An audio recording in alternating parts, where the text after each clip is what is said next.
नय्यरा नूर की सादा आवाज़ में ऐसा जादू था कि उनका गाया हुआ एक गाना फिल्म की कामयाबी की जमानत बन गया था। 1973 में रिलीज होने वाली मेरे मेंटोर अली सुफियान अफाकी की सुपरहिट फिल्म आज का ये गाना जो अभी आपने सुना है थीम सॉन्ग था और क्लाइमेक्स सॉन्ग भी था। इस एक गाने की रिकॉर्डिंग के लिए अफाकी साहब ने बड़े पापड़ बेले थे। उन दिनों नय्यरा नूर फिल्मों में गाने गाने लगी थी, मगर अपनी मर्जी से और आमतौर पर वो किसी फिल्म के गानों से माजरत भी कर लिया करती थी। माजरत की वजह वो ये बयान करती थी कि उनका गला खराब है। अफाकी साहब को भी नय्यरा नूर ने यह कहकर माजरत करना चाही थी, तो अफाकी साहब उनके घर पहुंच गए और अपनी बातों से उन्हें मुतासर करके बताया कि ये थीम सॉन्ग निसार बज़मी की कंपोजिशन में बन रहा है, जिसे आप गए तो ये सुपरहिट साबित होगा। अगर आप कहें तो मैं आपको खुद रिहर्सल के लिए वहां ले जाऊंगा। नय्यरा नूर ने बहुत कहा कि उनका गला खराब है, लेकिन अफाकी साहब उन्हें अपनी गाड़ी में बैठाकर स्टूडियो ले गए और अपनी बातों में ऐसा लगाया कि नय्यरा नूर को लगा जैसे अफाकी साहब से उनकी बरसों की रिश्तेदारी है। निसार बज़मी साहब से मिलकर फिर गाने की धुन सुनकर नय्यरा नूर इंतहाई खुश हो गई और उनके गले का दर्द भी गायब हो गया। ये गाना कई सिचुएशंस के मुताबिक गवाया गया।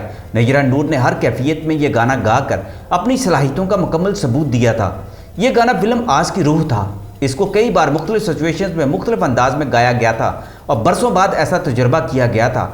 नय्यरा नूर का कमाल ये था कि उस दिन उनका गला ख़राब था, मगर उन्होंने गाने का अंतरा और अस्थाई मुख्तलिफ कैफियत में गाकर सुनाई तो उसको रिकॉर्ड कर लिया गया। आज फिल्म की सारी कहानी में गुड़िया अहम तरीन किरदार थी और इस गुड़िया की आवाज़ दरअसल नय्यरा नूर थी। ऐसी मासूम और सादा आवाज़ जिसमें शोखी भी थी, जज्बात भी और मीठा दर्द भी। फिल्म के क्लाइमेक्स में जब यह गाना गाया गया तो सिनेमा में बैठी औरतें धाड़े मार मार कर रोने लगी थी। आज एक रोमानवी और सोशल फिल्म थी। इस फिल्म में शबनम मोहम्मद अली और अकील की तकून एक बार फिर उभर कर सामने आ गई थी।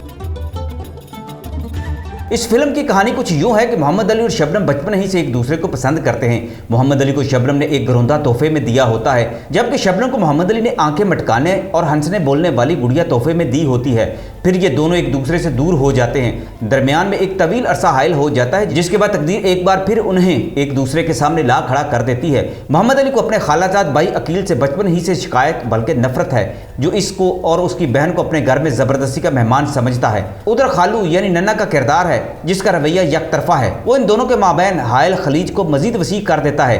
मोहम्मद अली को हर कदम पर महरूमी और नाइंसाफी मिलती है। इस तरह इन दोनों की बाहमी नापसंद की जिद और नफरत का रूप धार लेती है। अकील की ख्वाहिश और आदत है कि वो कोई भी चीज़ जो मोहम्मद अली को पसंद है उसे छीन लेना चाहता है और अपने खुद गर्ज बाप की वजह से उसमें कामयाब भी हो जाता है। मोहब्बत करने वाली खाला इस नाइंसाफी पर एहतजाज के सिवा कुछ नहीं कर सकती। कई गलत फहमी और जड़पों के बाद मोहम्मद अली और शबनम एक बार फिर एक दूसरे के नज़दीक आ जाते हैं। दोनों ने एक दूसरे के दिए हुए तोहफे को अभी तक संभाल कर रखा होता है, जो इस बात का सबूत है कि बचपन की दोस्ती को उन्होंने फरामोश नहीं किया। अकील को यह खुशफहमी है कि वह दौलतमंद है, खूबसूरत है, उसका मुस्तकबिल ज़्यादा ताबनाक है, इसलिए शबनम पर उसका हक है। उसकी तलब में मोहब्बत से ज़्यादा नफरत और काबत कारफरमा होती है। अब वो ये जानता है कि मोहम्मद अली और शबनम एक दूसरे को पसंद करते हैं और इसलिए उसको ये जिद हो गई है कि शबनम से उसकी शादी होनी चाहिए। इस मुतालबे में उसको अपने बाप की हमायत भी हासिल हो जाती है। शबनम सिचुएशन के मुताबिक शादी के लिए रजामंद तो हो जाती है, लेकिन हकीकत में वो जहर खा लेती है। फिल्म का आखिरी सीन कुछ ऐसा बन जाता है कि जिसे देखने वाले रोने लग पड़ते हैं।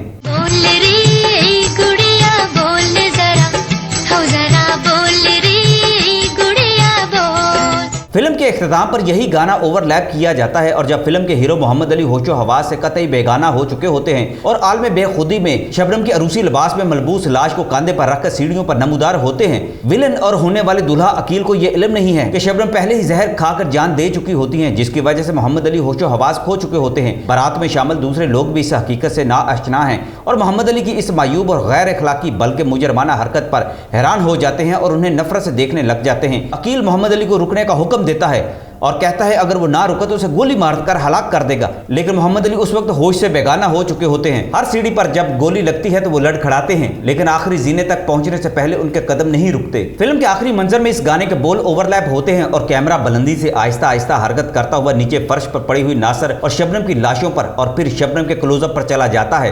तो उस वक्त पता चलता है कि गुड़िया भी शबनम के हाथ में थी। दोनों खामोश थी और नय्यरा नूर की आवाज गूंज रही होती है।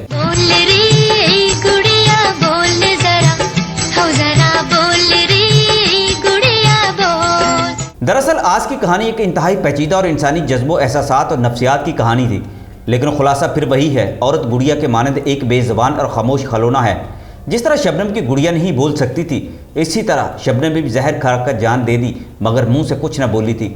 उसकी ज़ुबान तो नय्यरा नूर बन गई थी।